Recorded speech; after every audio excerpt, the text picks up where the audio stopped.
For today's assignment, I want you to read the famous Christmas story that is found in Matthew chapter 2 and Luke chapter 2. But I wanted to explain a little bit about what I meant by the questions and reflections.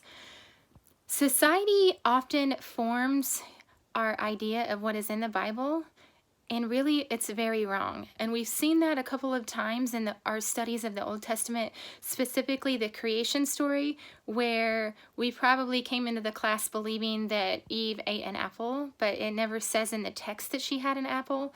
And another example that we didn't really get to was that Jonah was swallowed by a whale, and in the Bible it says he was swallowed by a fish. You can certainly infer that it might have been a whale, but it never really says that.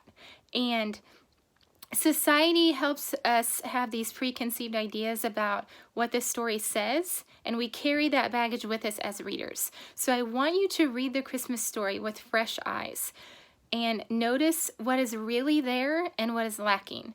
I'm going to get you started with a couple of points. First of all, I've seen memes on Facebook claiming that Jesus was an immigrant.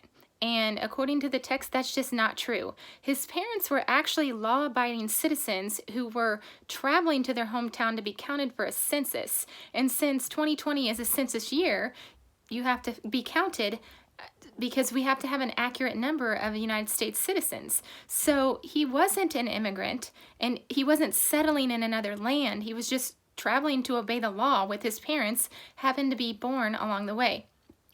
The other point that I want you to notice maybe is that in a typical manger scene, I see wise men and shepherds.